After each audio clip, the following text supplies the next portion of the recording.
Welcome back, Shane GTC, bringing you another video. This is a review video, and I'm actually driving the 2021 Jeep Wrangler JL, and I think this is the Sahara edition. There are so many different editions.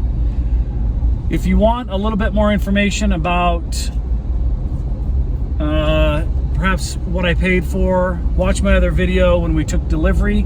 This video is really about the 1 year review, and it actually is just, I think it's just shy of a year, but it's got 11,000 miles on it. And I wanted to just come back and chat with you guys about Jeep ownership for a year. This is my first Jeep, and it's actually my son's. And historically speaking, I haven't been a big Jeep fan. They're bumpy, they're noisy. This was a great idea. And so I think with newer updates, even starting 2017, 2018, they did a lot to insulate it.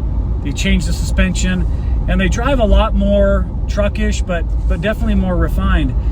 Now, I will tell you, it's a super enjoyable car to drive, or Jeep to drive. I like being up high in this particular setting. I'm going on some curvy roads. It's actually really, really easy to drive. And we got this one fairly well optioned out. It has cloth seats, but it's got kind of the essentials that I would say. Power windows, power locks. It's got a nice 8-inch screen. It's got, of course, the 4-wheel drive. But other than that, nothing super fancy. Now, it does have the removable top, and this is, of course, the 4-door edition. So let's talk about a couple of gripes. One is nighttime driving lights, not very good. I'm used to the LED, and of course I didn't get the LEDs in these. They're not horrible. Because you're up high, you tend to get a little bit more beam distance, but they're not super bright. That's okay. I'm kind of used to some of the other cars that have the LED. So not great. So make sure you look at, I think they've got an LED package on this for some of the other Jeeps. The other thing is, expect wind noise. This is a Jeep. It still is going to have some wind coming through, but I think it's kind of part of the experience. I'm going to roll up this window here, so hopefully it doesn't give you...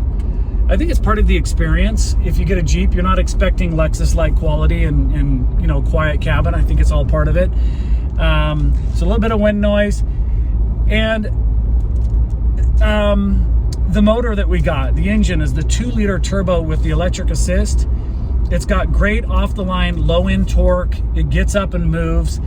I actually have no gripes in terms of performance, but it does have an interesting noise, almost like a diesel-like noise. It's very, very noisy on startup and even in idle. It kind of has this diesel kind of idle to it. The other issue I have with the brakes, because I go back and forth between cars, I've got the Honda Accord Sport, that the brakes are super touchy. In fact, I have a hard time driving it smoothly. My son makes fun of me when I drive it because I'm kind of jerky with it. And then this one has very soft brakes, so you've got to put some effort into it to bring this to a stop. So brakes are a little bit soft for me, but maybe that's just part of being a Jeep owner.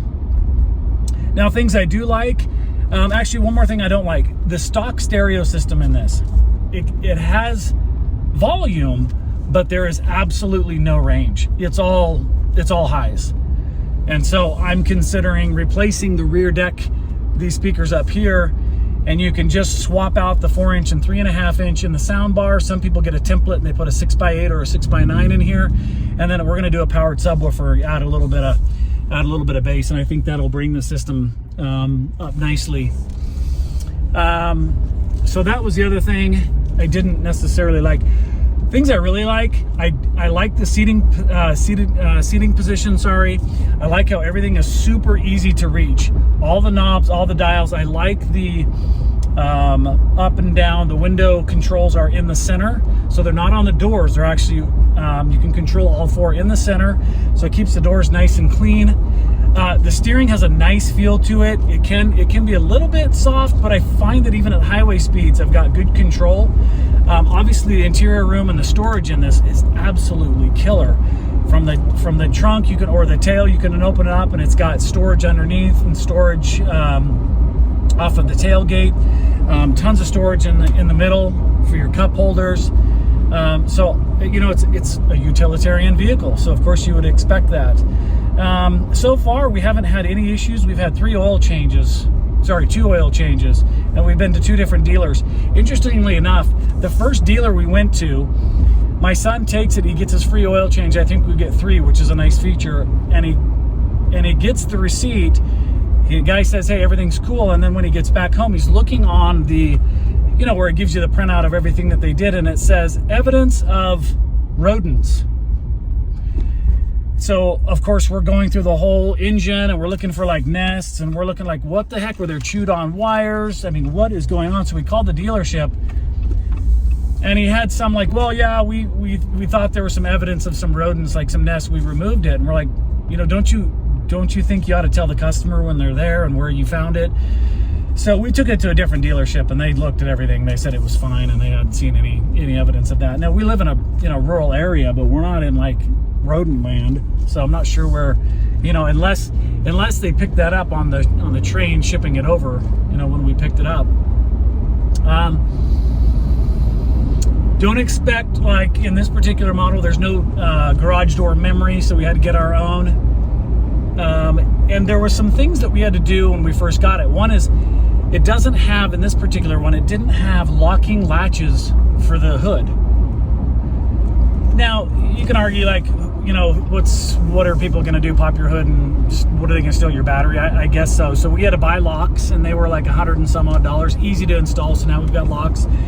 It didn't have a locking cap for the gas cap. It actually had no gas cap. It was just the, you know, actual gas cap, but no lid to it.